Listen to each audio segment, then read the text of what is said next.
It's kind of like the definition of a resource is something that's useful and limited.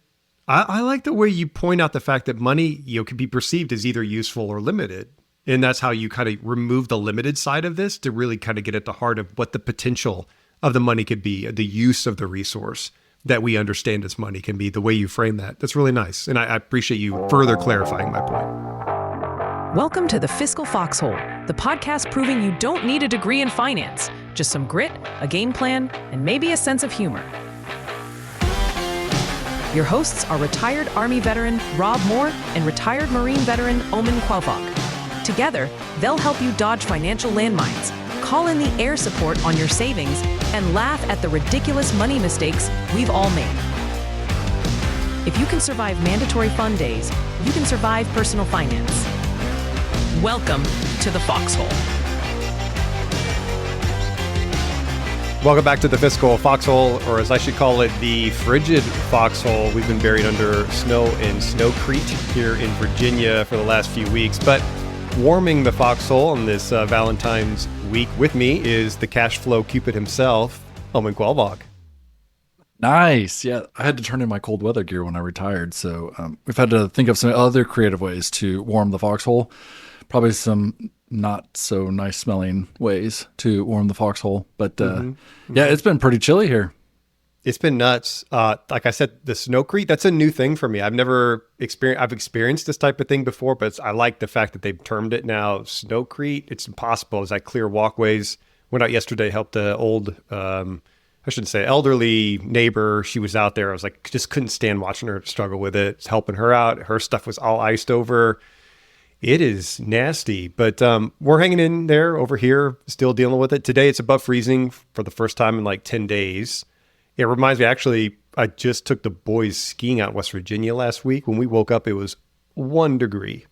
Woke up in the hotel. Yeah, it was nuts. But like they say, it's never too cold. You're just not dressed for it. So we bundled up multiple layers. We were fine, had a great time, and no complaints from those kids or me. So it is doable, but man, it's time for these kids to go back to school. It's canceled again today.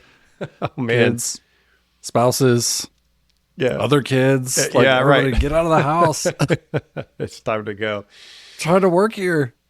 Well, if you are buried under a blanket of snow and dealing with pets and kids and everything, we're here to warm your heart with today's episode. We've got Valentine's Day coming up, and we thought no better chance to talk about those important money conversations you should be having with your spouse or partner. The critical things. Of course, you should come up with budgets and all those other stuff, but we're going to be talking about those real heart-to-heart conversations. No pun intended, but the real kind of deep conversations you should have with your spouse. Yeah, when you are working with your finances with somebody else, I think a lot of people don't realize that you bring a lot of baggage to your relationship. And when I say baggage, I mean, it's not only what your interpretation of money is, but it's also like your parents and your grandparents, like that. It's been proven that kind of relationship with money and how they see money, it does get passed down just through behaviors that are witnessed from generation to generation. And so when you have one generation line talking about money, and then you couple that together with a different generational line, and now all of a sudden you've got two very different visions of how money and finances work. And if you don't talk this through, it's a recipe for disaster. That's a great abstract for what we're going to get into later. Talk about the important things to get your self kind of aligned, maybe your vision aligned, or helping understand your partner better before you go forward with your future financial success. But before we do that, we have a couple of business items to take care of. The last episode, we forgot to do this day in history, so I want to bring it back. We do a real quick one. This is a good one. In fact, I found one for Valentine's Day specifically. I figured since the show was aligned towards Valentine's Day, why not this day in history? And I found a good one. This reflects well on our brothers and sisters in the Navy. But this date, February 14th, 1778, so once again, reaching back to the 18th century in the early days, February 14th was the first foreign salute to the U.S. flag.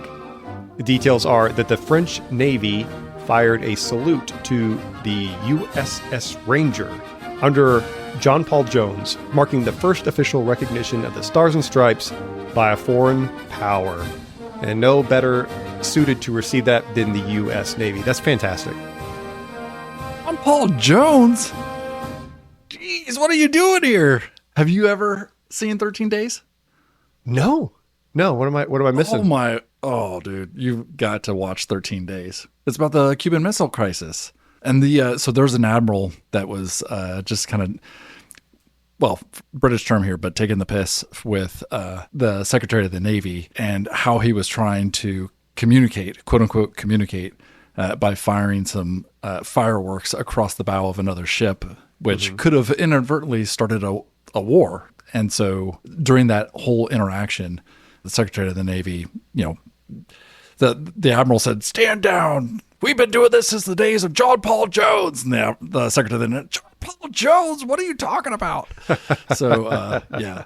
Sorry. It just brought That's up great. a pretty cool I need to see it. Is that the recent one that was, I think, maybe in the 90s? No, it's an older one. Well, recent. You said recent and 90s. I guess modern history makes me feel young. I don't know. Yes. Yeah. So yeah, probably back in the 90s. I think it was late 90s, early 2000s, somewhere. I'll have to check that out or revisit. I probably have seen it, but maybe I don't remember that scene. That's great. Now, with that in our wake, let's move on to today's headline. Today's headline comes to us courtesy of Investopedia, and thank goodness Omen had mercy on me today. The author is Sarah Clark. The article titled... You mispronounced that. Is it Clarkey? It's Clarkey. Clarkey with an E. The article, quote, "I used AI to buy a car. Here's where it works and where it doesn't." This is great. So the whole thesis of this article is the fact that she used AI as a tool going into the laborious process, the annoying process of buying a car, which we've all dealt with. It's no fun. It's not fun to do. I have stories of the recent car we purchased for our daughter.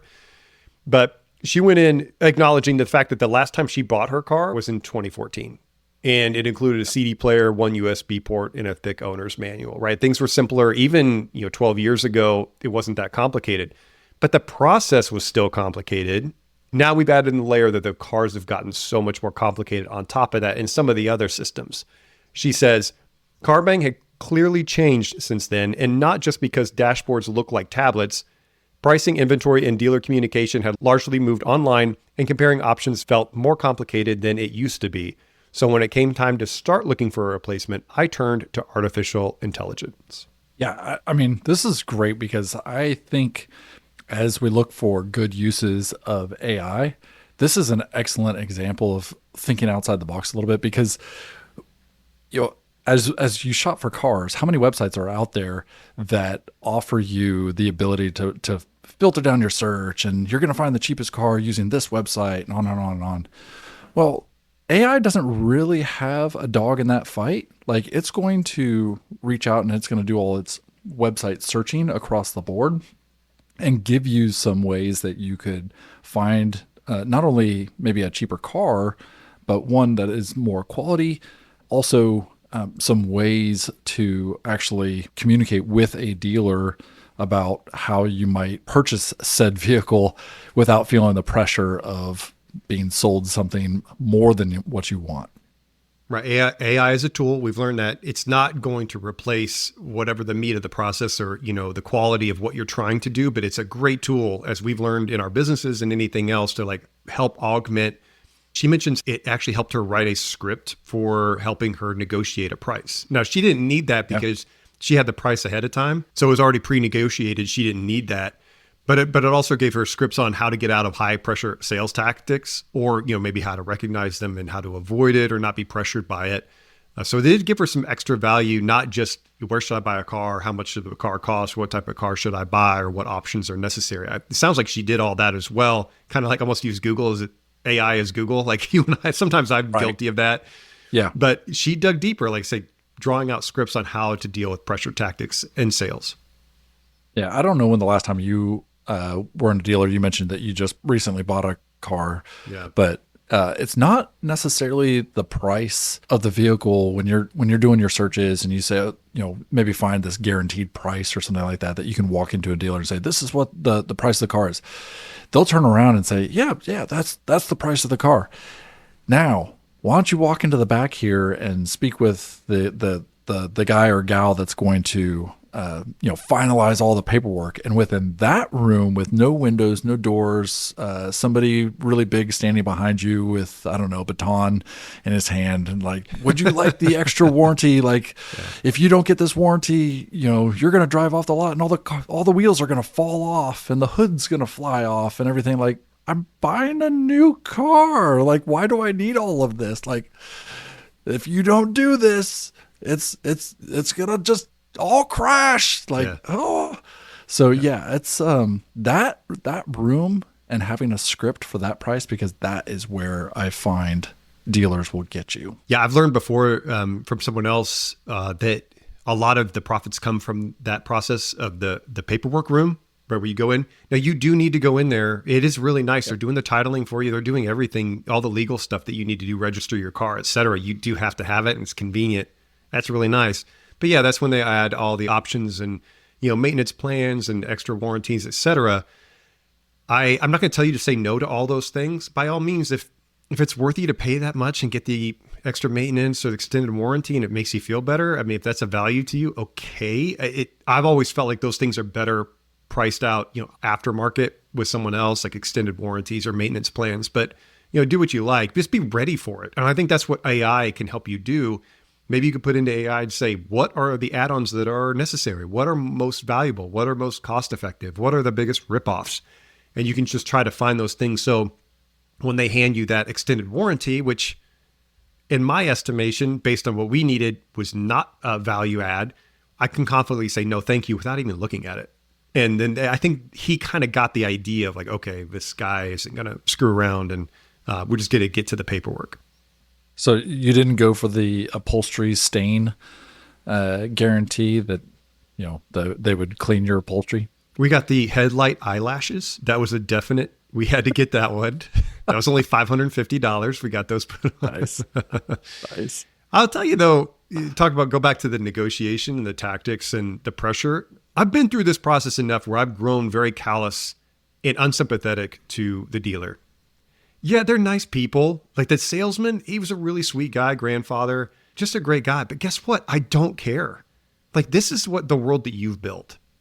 And every time I go in, it's a pain.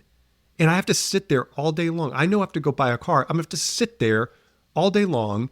And anytime I feel like I can get I just leave, right? So, but I know I have to go back and forth, and this guy, it's going to be a hassle. So let me back up. The first thing we did is I checked the used cars. I was going to try to get her a dependable used car with high mileage, but also had enough mileage to where we could get her where we need to be. Guess what? The prices were too much. And the financing, I wanted to finance instead of pay cash. And the financing was too much. I guess we could have paid cash, but as I was looking at it, we found a very good new car that's reasonably priced. I'm like, okay, now I have to do the new car thing. So yeah, first I went in, we had a price. I did like a price line or car buying service through Costco USA or whatever. So I had a price already in, no trade in, just clean. This is the price. This is the car. Call them ahead of time. Make sure they have it. They don't have any the dealer options that they install that they charge. I called, did all that, walked in, and then it's the price. And he's like, okay, now sign the quote. They want you to sign. I'm like, no, thanks.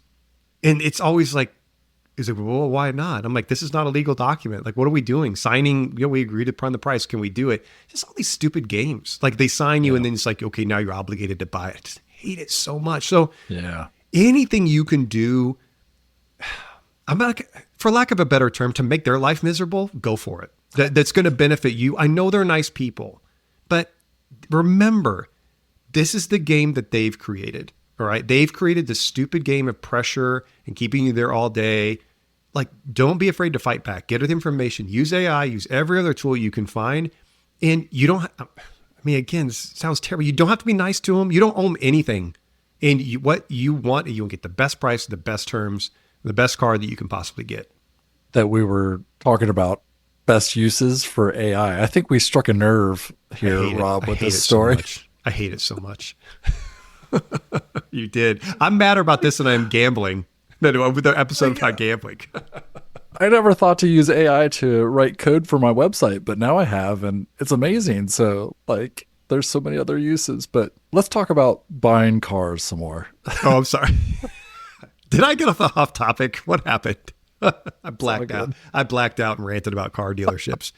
All right, so let's get back to the article here. Some takeaways that how it could help our listeners is use of AI to help track down car search, narrow down a car search, and help with taxes to get the best price, avoid sales pressure, etc. Might be a really great way to go. At least use it, try, see what you can find.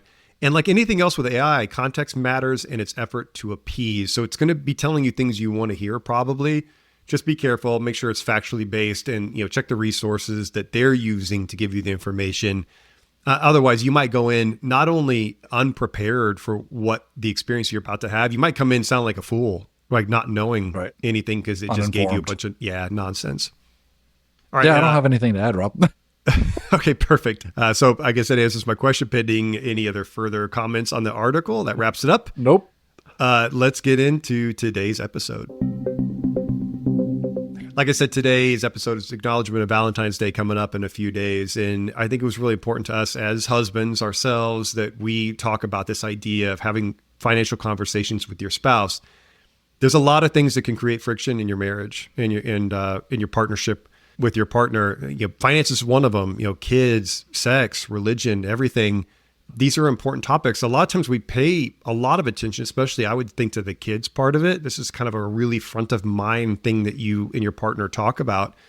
But wow, I guess I shouldn't have said friction creates friction. When I said sex added in there. Oh man. We're creeping out of PG-13 here in a second. PG-13. But there's a lot of things we're afraid to talk about. And I think with all these items, there's encouragement to talk about it. But the money thing, it's like, okay, now talk about money. And like, okay, how? What budget? That's usually where people begin. How much do you want to spend here? How much do you want to spend here? Let's get a budget in place. Let's use an app. Okay, now we're good. Or how much do we want to give to charity? We talk about these like maybe the budget or the tools or the one-offs or like the critical pieces of money, of understanding money with your partner. But that's kind of where we should end. We want to talk about where we want to begin this conversation. It is so strange to me how it generally works out that you have one partner who is a spender and one partner who is a saver. And that friction in itself should drive conversations to how you're going to balance that out. So when we talk through like the 50-30-20 rule of thumb, and just for a reminder, if you haven't heard that before, a reminder for older listeners is that no more than 50% of your income going towards mandatory expenses, no more than 30% of your income going towards discretionary expenses, and no more than 20% of your income going towards savings goals and priorities. Marital arguments, financial arguments, all happen around that 30 and 20%.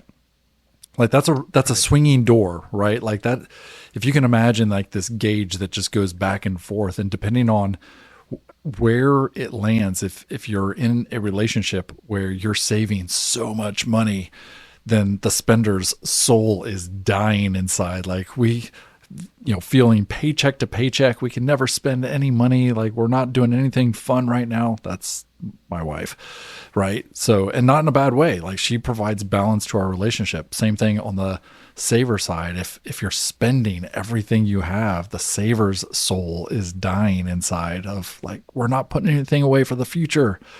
So like, there's got to be some balance there. And these conversations in our top 5 here, like I'm really looking forward to this conversation.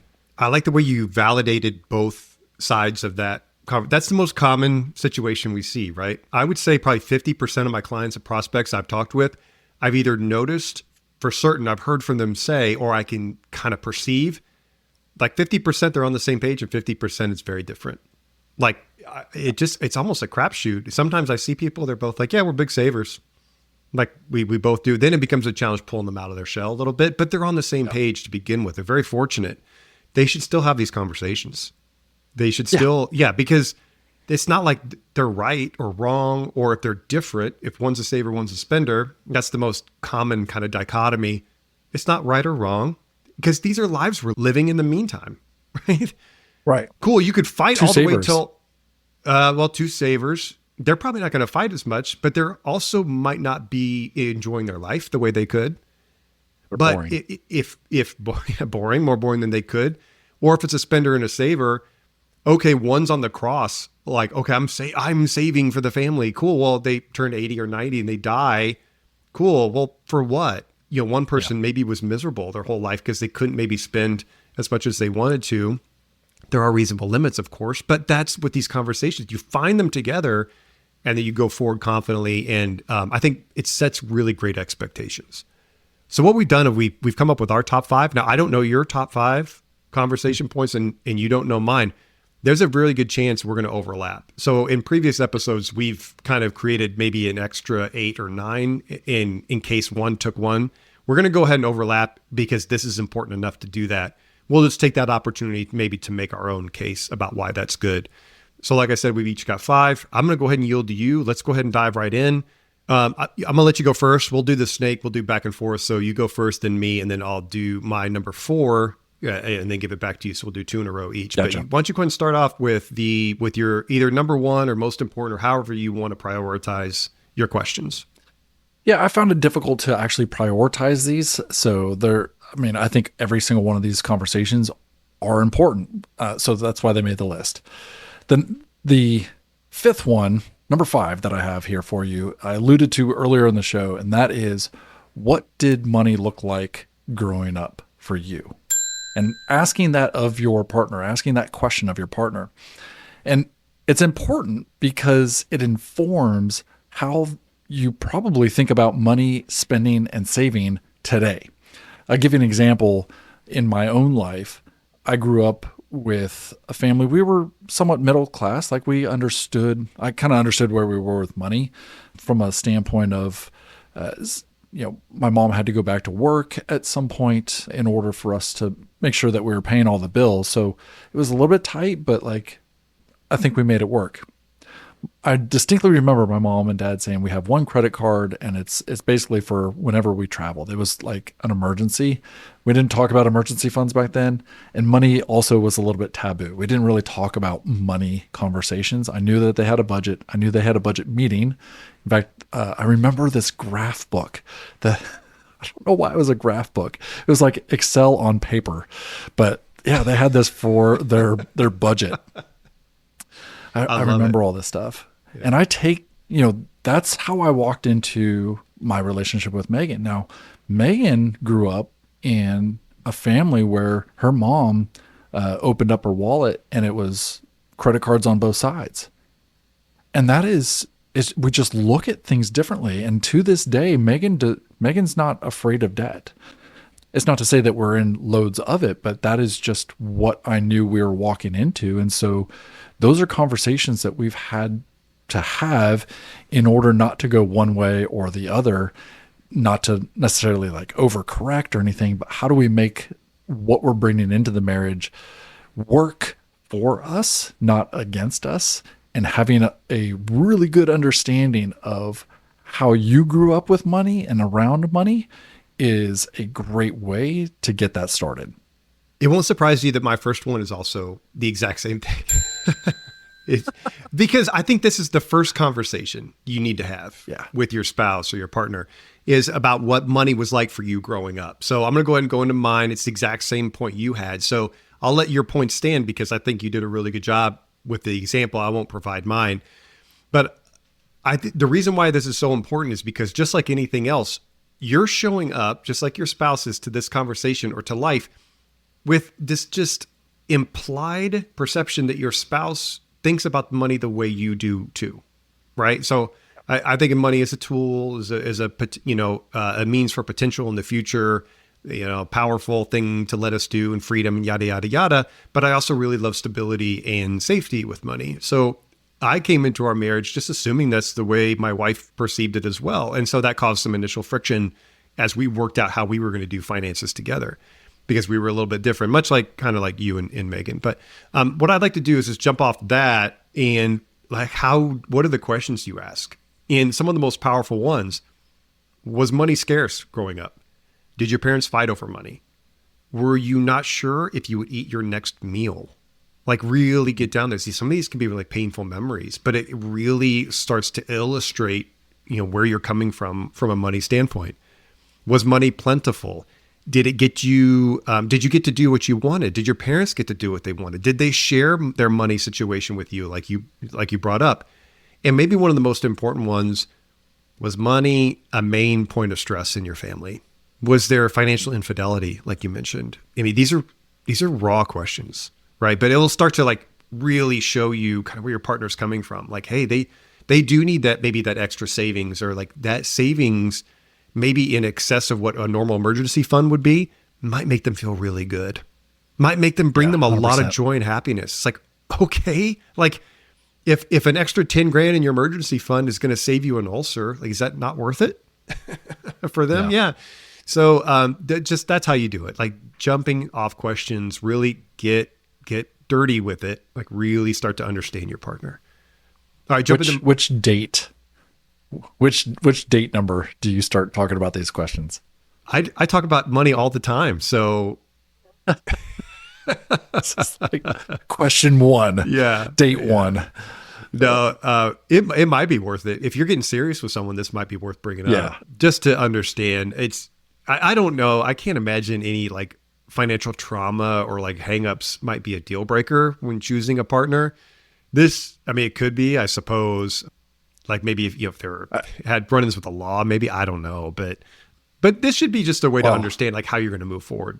Yeah, I mean, the one thing I think of is if you're going to come into a relationship with a lot of debt, like having that conversation beforehand, like how you're going to handle that, and we'll get into that later. I'm sure somebody in here has a question on that, but let's not dig into that right now. Well, maybe that's another episode.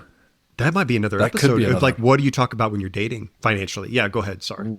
Well, all I was going to say is that importantly, have these conversations before you get married. Mm-hmm. They are that important because you don't want to get married and then suddenly realize something that may be incompatible about you and your partner about how they look at money. All right, moving on to my next one. Number 2, it's much more simple.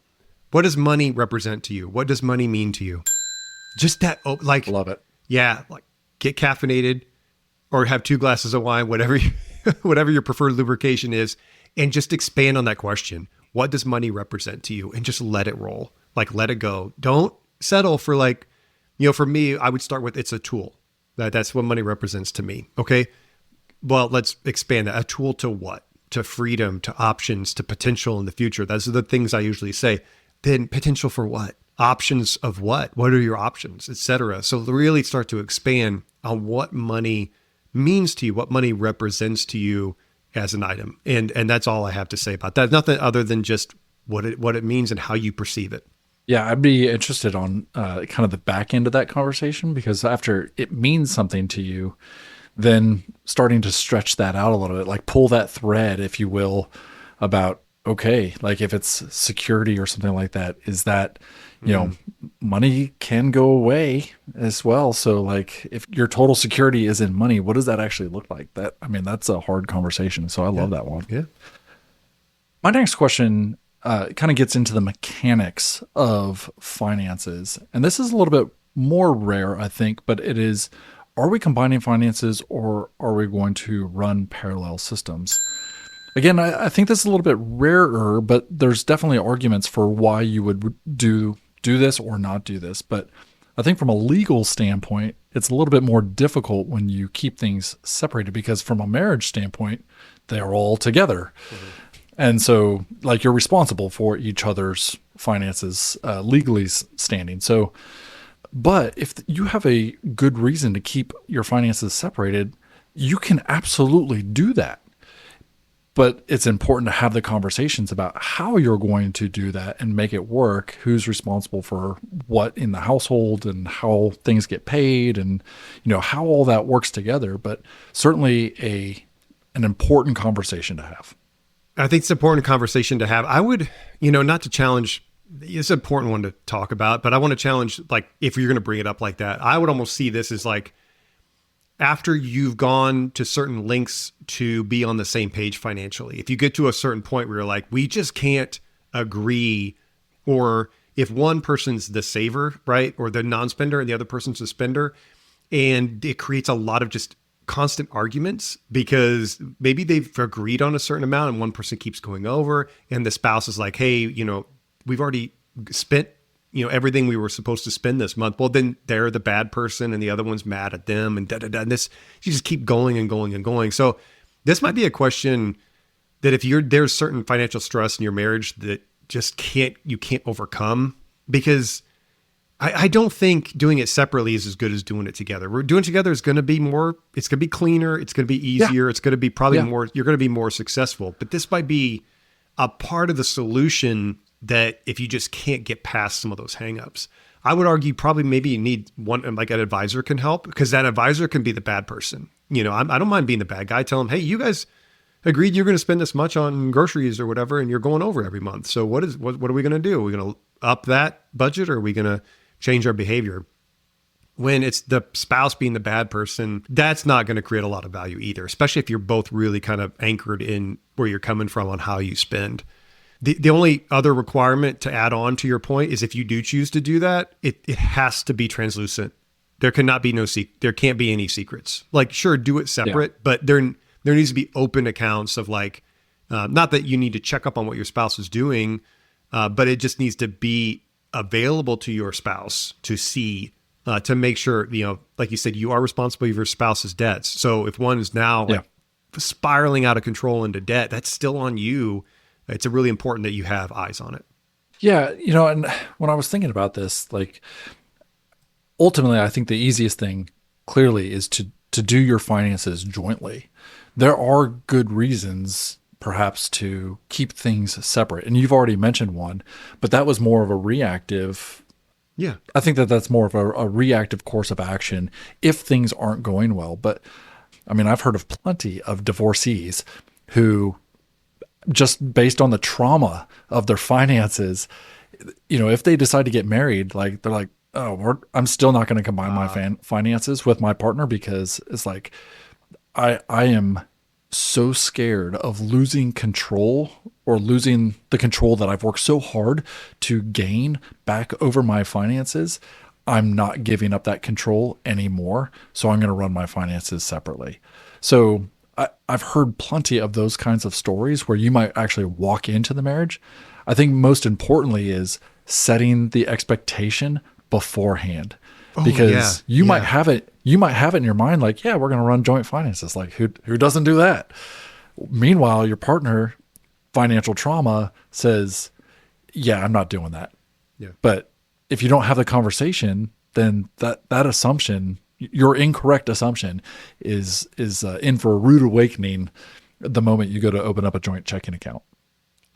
Sorry, this was going long, but there's a lot of meat on this bone to talk about. The other thing, you talk about setting expectations before you split finances. Also make sure to agree what you're splitting evenly, how you're splitting it, because once you split finances, let's say you've got 3 kids or something, and like one person's paying for all the child activities, the other one's paying for this, and the other one's paying for that. There can easily be a real or perceived imbalance in the financial responsibilities of each party. And then it can be, now we have other grievances to add on top of the other one's like, oh, I'm buying for all this. And also people have different incomes. So what you need to decide ahead of time, like, hey, you make a whole bunch more. So maybe that person pays for the groceries, all of them or something like that. So just, get clear, and also be translucent with your transactions. Yeah. All right. You're up next with your number 2, right? Yeah. So I don't even know what number, because I started 5 and then you said 1, then I said 2, and then like, where are we at? Yeah. I have no idea. Here's my third one. Here's my third question. Oh, we're on the third one. Yeah. Okay. Yeah. All right, here we go. What are we actually working towards?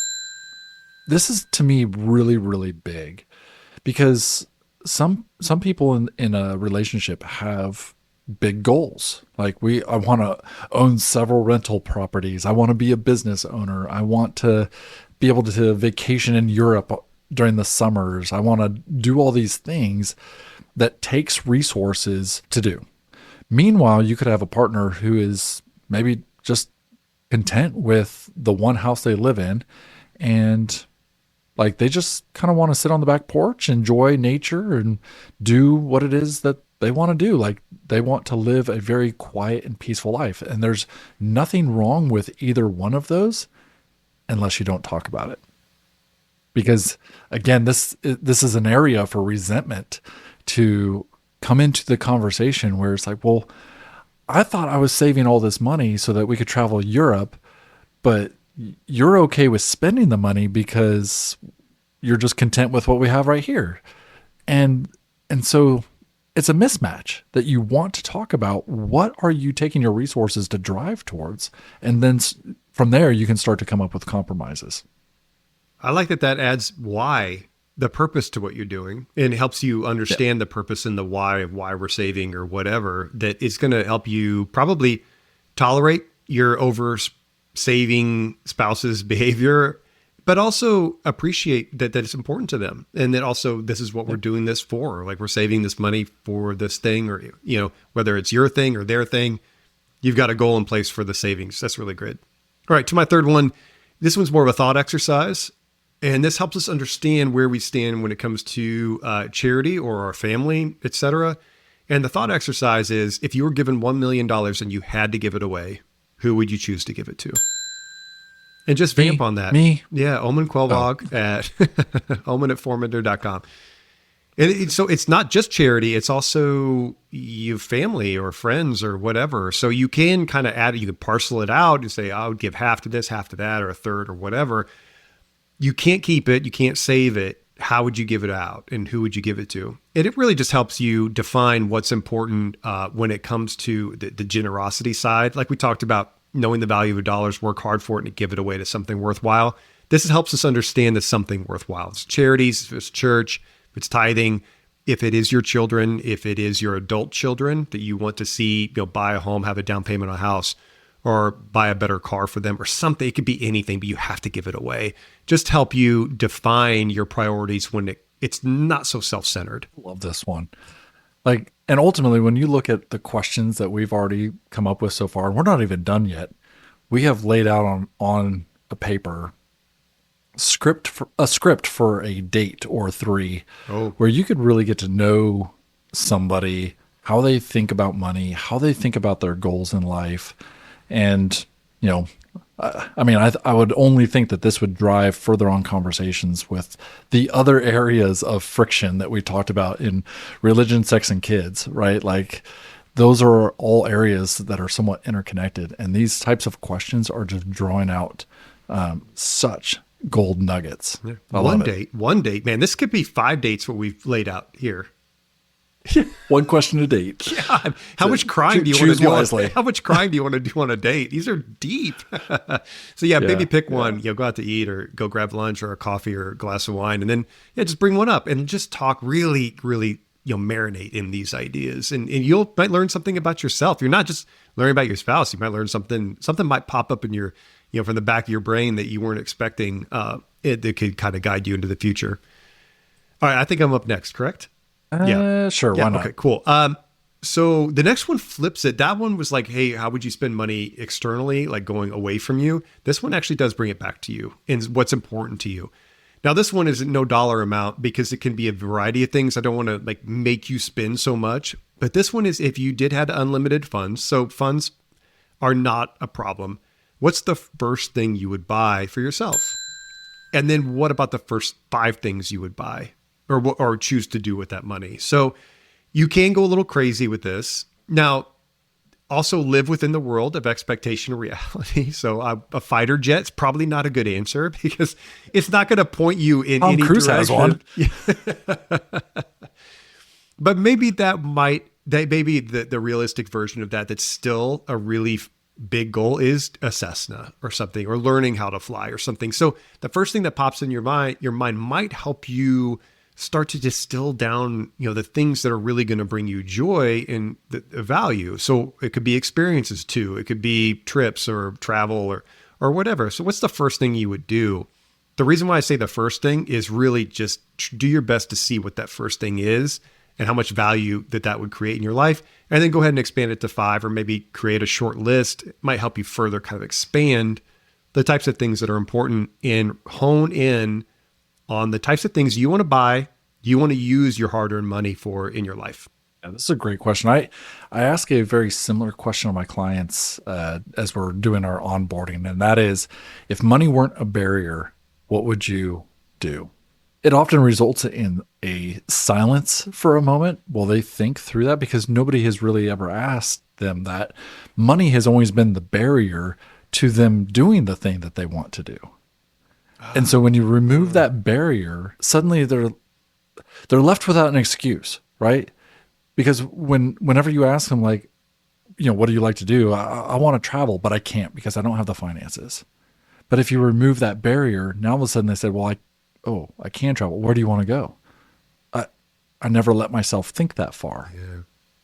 And so now you give them a little bit of hope of, okay, this is, if we get really serious about your goals, perhaps we could start going that direction. So I love how you've lined this out in terms of trying to extract out from people something less than the nebulous, I want to travel. Yeah. Great. Okay. Where do you want to travel? Yeah. How often do you want to travel? Yeah. All these things that we can get a little bit deeper on. And such a great question there. It's kind of like the definition of a resource is something that's useful and limited. I like the way you point out the fact that money, can be perceived as either useful or limited. And that's how you kind of remove the limited side of this to really kind of get at the heart of what the potential of the money could be, the use of the resource that we understand as money can be, the way you frame that. That's really nice. And I appreciate you further clarifying my point. This episode is brought to you by the Military Financial Advisors Association. MFAA is a global network of independent, fee-only fiduciary financial advisors who specialize in serving military families. And we're not just highlighting it. Omen and I are members ourselves, so we know firsthand what they stand for. That's right. Every member of MFAA is either active duty, a veteran, or a military spouse, so they truly understand the unique financial challenges that come with military life. Plus, every advisor must hold or be actively pursuing the CFP designation, which is the gold standard in financial planning. So let's put that together. When you choose an advisor with MFAA, you are getting a professional who won't sell you a product, who knows the military life, and will plan using your hard-earned military benefits. Whether you're navigating a step out of the military after 4 years, a military retirement, or a transition into a work-optional lifestyle, MFAA advisors speak your language. Visit militaryfinancialadvisors.org to find an advisor who fits your mission. MFAA, real advice, real experience. This advertisement is for informational purposes only and does not constitute financial, legal, or tax advice. All investing involves risk, including the loss of principal. Information and opinions provided within the Fiscal Foxhole do not necessarily reflect official positions or opinions of the Military Financial Advisors Association or its members. Consult a qualified financial professional before making any financial decisions. All right. I think I'm up. Yep. You got your last two and then my last one. So we did almost start to talk about this. I had to veer off track really quick. Otherwise I would have thrown this one out a little bit too early. The question is, how do we handle debt, both emotionally and strategically? We almost started going down this when we said, how do you bring debt into the marriage? How do you want to handle that? But, people think about debt very differently. And I had already mentioned about the fact that the way that I grew up versus the way that my wife grew up, I can't stand debt. We have a mortgage, and I get it. We have a mortgage, and that's just generally something people have to deal with unless you can pay for a house cash. And I'm okay with that, but I would rather not. And I know plenty of other people who would just rather not owe anybody anything. My wife is okay with debt. And because my mind doesn't think that way, it takes a lot of effort for me to try to put myself in her position. Okay, why is she okay with this? Am I making it too much of a big deal? Maybe I am. And Rob, even conversations that we've had about debt that sometimes, you're okay with HELOCs. You've mentioned that a couple times on the show of maybe take a HELOC because you can get a better interest rate in another area, or you can use it to, get some equity out of your home when, you're not going to sell your home or anything like that. You can sell off half the bathroom. So, it's an important conversation to understand how you both approach debt. And the way that I also like to kind of conclude this question is to figure out where the lowest common denominator is in the debt conversation and go with that. And what I mean by that is debt is a stressor to some people. And to some people, it is a really high stressor, and to others, it's not. And so if you take the approach of going with a spouse where it's not a stressor and you wind up in a lot of debt, what have you now just done to the person who doesn't like debt? You've put them in a lot of debt and anxiety. And it probably feels like I'm talking about me and my wife. Like, we have been through this before, but like that, it's not really about us. But I'm just pointing out the fact that if you choose to go in a lot more debt because one spouse is okay with it, it puts the other one who's not okay with it in a really bad position. But if you flip that around and go a little bit into debt, then both people are okay with it. Does that make sense? Yeah. Did I explain that okay? Yeah, that's great. I didn't want to interrupt because I really appreciated how you were illustrating that. So I don't really have a thing to add without falling too much towards the debt conversation myself. It's tempting, like as a financial advisor, you're like, oh, debt, I have points to make about debt, but it's not appropriate for this right now. Yeah, you're right. Just understanding how each of you feel about debt to begin with, regardless of the interest rate, because my feelings do, maybe surge or wane, dependent on the interest rate associated with it or what we had, what we bought with it, right? So I'm okay with our house. We got a 3.25% interest rate on the mortgage or home. I sleep just fine. I'm totally okay keeping that forever. I don't really care. But obviously I feel different about credit card debt. So maybe you could add that on to a layer. It's like, okay, well, then do you feel that way about all debt, or do you feel it can be a tool in this way or whatever? You can explore that a lot deeper. That's great. All right. Last one for me anyway. What does normal spending feel like? And that's a strange question, a little bit oblique in that it doesn't feel like it also has an answer. Right. But when you think about how somebody grew up with their finances, and you mentioned it earlier, this may actually kind of point back to the question that you had about how you grew up with money and the deeper dive into the questions that you had. Did you get everything you ever wanted? Did you ever want for anything? Or did you worry that you were going to have your next meal on the table? Did you hear your parents say, we have to make a choice between medicine and clothes, or something to that effect? Like, it makes a huge difference. So what does normal spending actually feel like to you? Having those conversations so that you can then kind of pull your resources together and set expectations for what your new normal as a couple actually looks like. I like the openness of that too. It allows you to go down, because as you're talking about it, I think back to, we were very frugal. We were living within our means as children. I think the same as you, very kind of mid lower class or whatever. And I loved bologna. I had that for lunch I was a happy kid. Like, I had everything I needed. I had my bologna sandwiches or whatever. But one thing, it's kind of different. Like, to your point, when we went on vacation or we were with others, my parents were very generous when it came with spending. So if we went on a vacation, it wasn't the frugal, like people, and you can do that. Sure, you can go on vacation and be frugal as much as you want, but they chose to be generous when it came to experiences and vacations, and especially with others. I saw them be way more generous with family members, etc. So that taught me a lesson about what spending looks like, even under different circumstances. All right, the last one before we jump out of here. I think this is a good time. These are deep things, and I think we're getting a lot in a relatively reasonable amount of time. My last one. Now, this question, you have to answer both sides of the question, okay? And each spouse has to do this. When it comes to money, what are you good at and what needs improvement? And only one. So just say one thing that you're bad at or you're good at, and one thing about you and money that needs improvement, right? Because even if you're a saver, like let's say you're a saver and you're like, this is obvious. What are you good at? I'm good at saving money. All right. That's good, but that's part of who you are. So it's easy one. What the challenge is the notion that you're perfect though, because what needs improvement? Because sometimes, like I said, right. Well, your needs improvement helps you understand that there may be a way to expand your thoughts on money. So if you go back to the first conversation we both had, is like where you came from.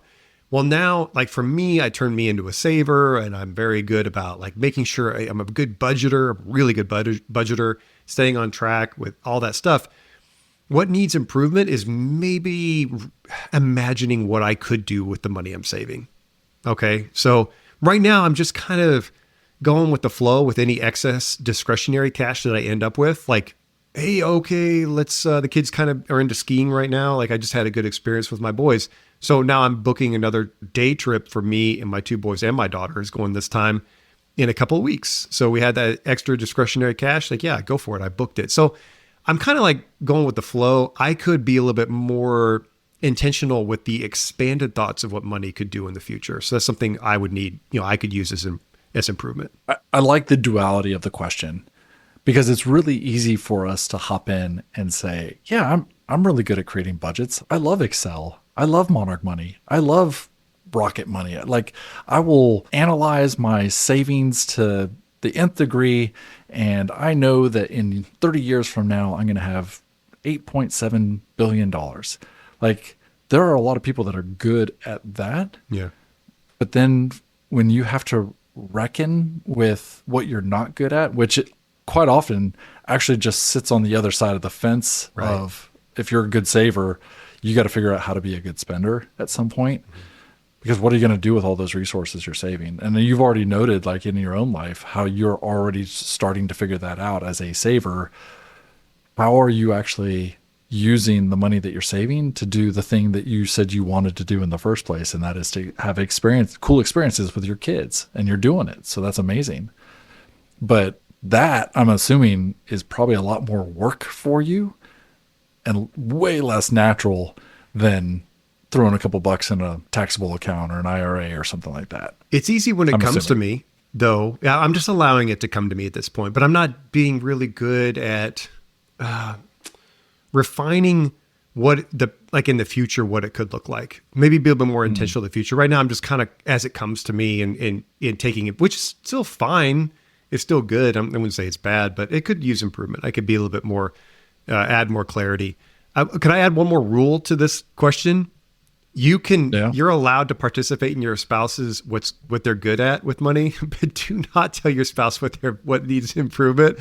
This is a self-reflection. Just allow yourself to come to this. Now, if you want, you can ask them, but be prepared for an answer if you want to ask your spouse. But no, this is more for you. Like, hey, I want to really be honest about what I'm good at and what I'm bad at, and accept your spouse's answers. Just accept them for what they are, because this is part of their journey of like exploring how what money means to them in addition to all these other questions we laid out. Yeah. Can I add one more thing on top of that? Yeah.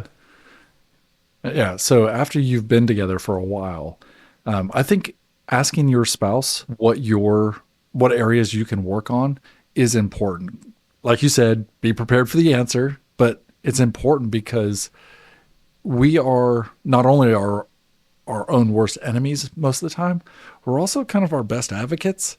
And that creates a lot of blind spots where we might think we've got all of our stuff in one sack, but actually our partner is probably best placed to say, or better yet, perhaps you do have all your stuff in one sack, but it is your partner feels maybe a little left behind or left off, or, something's not meshing well and you're completely oblivious to it. Like, that's a great opportunity to have those conversations to say, what don't you think that I am good at? What's something that I could work on to help you and I work through this better together? That's some good perspective and a good way to frame it, I think. Before we move on, that closes up our 5 discussion points for relationships and conversations. If you want a bonus, and I won't get into it here, we shouldn't get into the details, but if you do need inspiration on conversation starters, this might be another episode for us in the future. But if you care to and you want more inspiration to talk to your spouse, look up the Kinder Life questions, the Kinder Life planning questions. There's 3 questions. Yeah. It involves the time you have left on this earth and how much money you have and what you choose to do. So it uses time and money as a way to help you reflect on what's important or maybe what you've regretted in your life. So just look those up, the George Kinder Life Planning questions. There's 3 of them. But that does it for today's episode of the heart of what we're talking about, pun intended, on this Valentine's Day episode. But now we get to have some fun. We get to go to our trivia segment. This is our never-ending trivia segment with the results for year 2026 behind lock and key. So if you want to be able to play along at the end of the year of who won, try to take your best guess or the score, you have to listen to every episode and keep track of the score. But for today, it is, Omen, your turn to ask me a question so I can score a point. Yeah, we'll keep this short and simple. Like, this is going to be the easiest question ever. I fully anticipate that you're going to get a point for this, Rob. Okay. Okay. I guess A. Is A the answer? Yeah. I'm good. Yeah, I have a good chance answering now than I do after you ask. Yeah, go ahead. All right, here we go. What is the most popular Valentine's Day gift in the United States each year? Is it flowers, jewelry, chocolate, or greeting cards? Oh. Well, I thought I had it with I had flowers going into it. I still think it's flowers, but the greeting card, though, I've got an interesting fact on the greeting cards after we're done with this. Okay. So does the can I ask you this? Does the greeting card include the little, like, 50 pack that you buy your kid to give to all of their kids in their class? The question is not that specific, Right, so right. I knew I wouldn't get an answer to that. I just wanted to point that out. So, well, now it's a toss-up between flowers and greeting cards for me, and Okay. I'm trying to think of, like, I'm trying to encapsulate everything. Like, if it's spouse to spouse, especially if it's the husband. Sorry, not to get too 1950s on you here, but, like, if it's a husband for the spouse, it's got to be flowers, but probably definitely flowers. But then a close second would be chocolate. There could be a card involved with that. But now if we're talking about all the other maybe exchanges of people in your life, cards, I think people buy more cards for folks than they do flowers for that one specific person. So I'm going to go with greeting cards. You're wrong. Gosh. Is it? You were not even close. No, oh my God. Was it Yeah, flowers? you were battling between two non-answers. Was it chocolate? Like, it was chocolate. Oh, come on. There's no way. Like, I don't buy. I mean, yeah, I buy flowers, but I rarely buy the chocolates. And if I do, it's probably for one person. How much? I guess, you know what? I challenge the premise of this question on the grounds that I bet as a very high percentage of Valentine's chocolate is not being bought for someone else. If we could limit the parameters to pre-February 14th, okay, that counts. But everything after February 14th, when a box of Russell Stovers costs like $8, then no, that does not count. Yeah. We probably throw out this question and you're still going to lose for the year, but I that's will okay. find a way to lose. I guarantee you I'll find a way to get it wrong. All right. Well, on to the next time. Next episode, I got in 2 weeks. Hopefully I could score a point, but I don't want to spoil it too much. But yeah, you're definitely off and running to a good start on the year, especially compared to my performance. But anyway, for today, that's going to wrap it up for what we wanted to talk about today on the Fiscal Foxhole. We hope you took away something useful for your life. As always, share this with a friend, another service member that could benefit from the financial advice and the other, life things and silliness that we talk about on this episode. Omen shaking his head. Financial advice? No life advice. We don't talk about financial advice on here. Oh, This is yeah. all financial Good education. point. Financial education. Yeah. That's why disclaimers exist. But if you have anything to add, you'd like to ask a question, please email us at fiscalfoxhole@gmail.com. And as always, subscribe, leave a review, and let us know what you think. But before the next episode creeps up upon us next week, for today, what are our practical takeaways? Key takeaway number 1, AI can be a powerful co-pilot for car buying, especially for spotting finance office traps and diffusing sales pressure. But it's not a replacement for clear personal context. Used blindly, it may overcomplicate a process you've already simplified or steer you toward options you've never wanted in the first place. Key takeaway number 2, my top 5 focuses on the foundational stuff couples usually skip: money background, systems, goals, debt, and spending norms. Because misalignment there quietly creates friction long before the first big fight.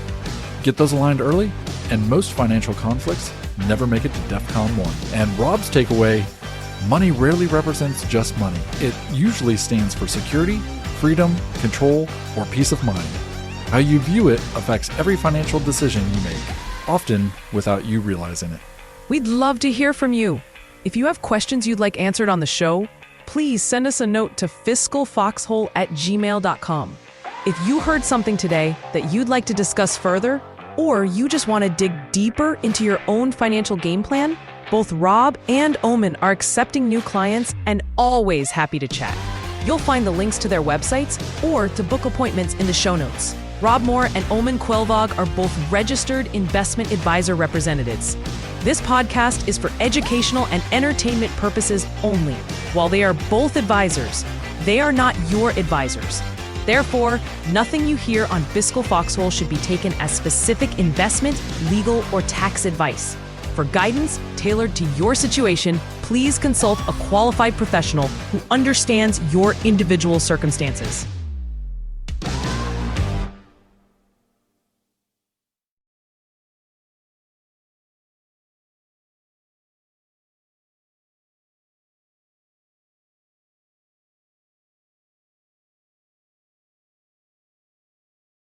Rob, as we're here on the off duty, this is our second time recording today. It's actually a little bit exhausting. Like we had a lot to think about today, and the reason why it's our second time recording is because we redid a little bit of our episode on gambling. Right. And this was tough. This is one of the toughest episodes I think I've ever done. I'm not sure how you felt. You're talking about it, the gambling one, not the one. Not gambling. Yeah, not the 5 conversation. Yeah. Mm-hmm. Yeah. Because I think that there's this part of me that thinks that there's this moral dilemma about gambling. But I think more so, I just get angry at the gambling industry taking advantage of behavioral issues. Like this comes down to mental and behavioral issues, and the gambling industry is taking advantage of it.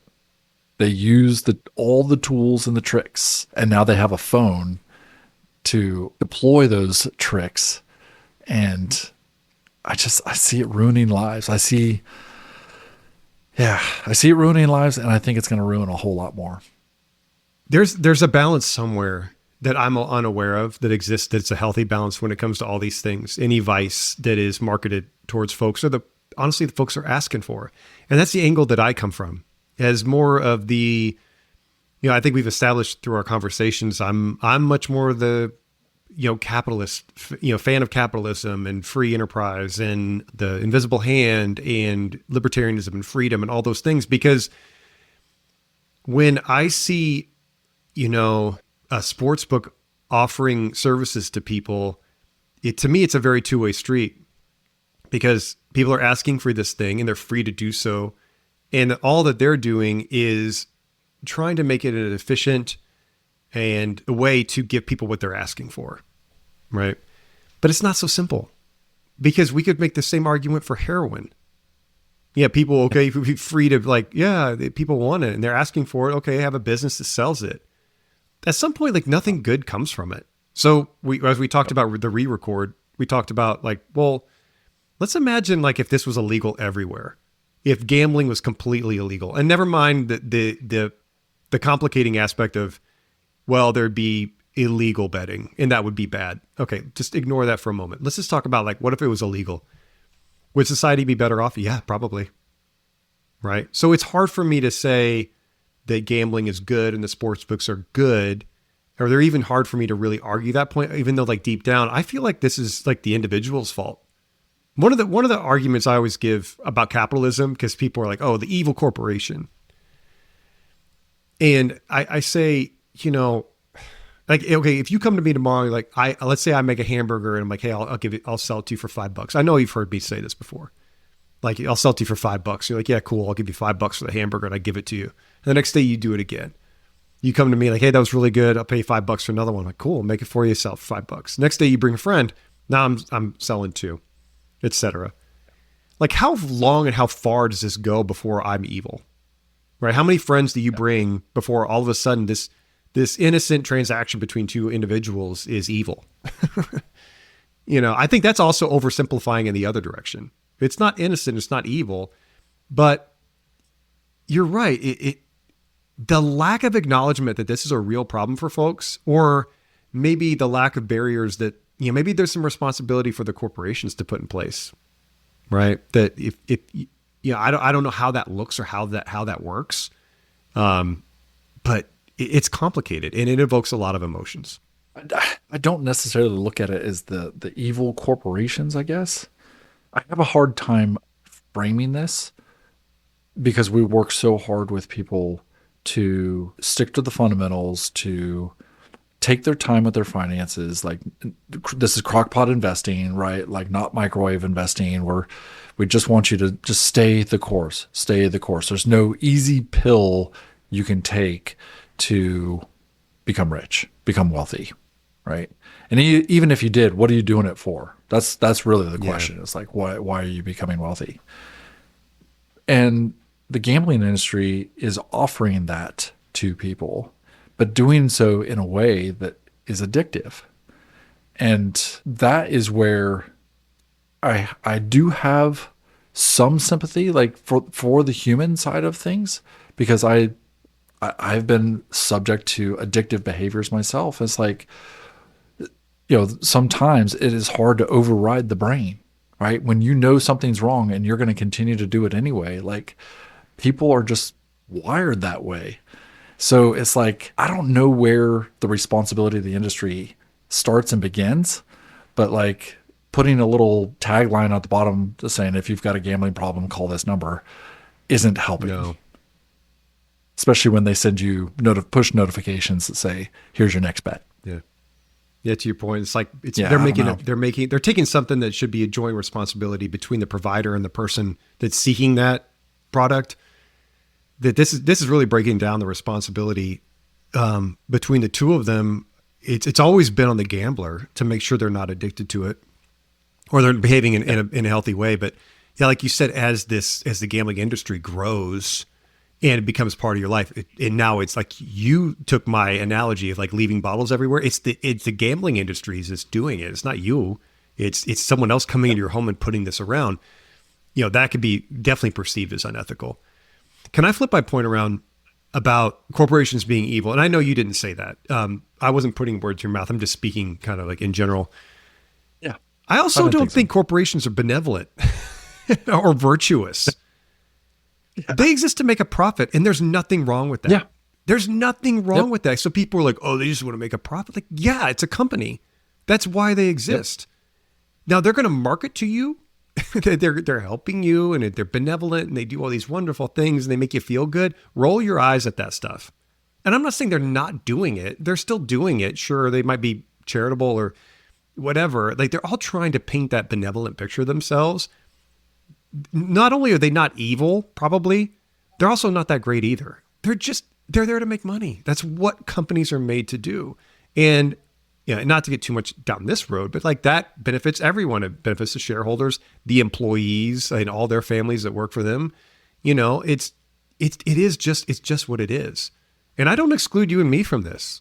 Like, I built this company to make money, and I am not afraid to say it. Now, I really find a lot of peace and joy of helping clients, and I try to make that the central focus of what I do, on top of being accurate and efficient. But the reason, the bigger picture reason I built this business is to make money. But we are bound by the fiduciary responsibility to our clients.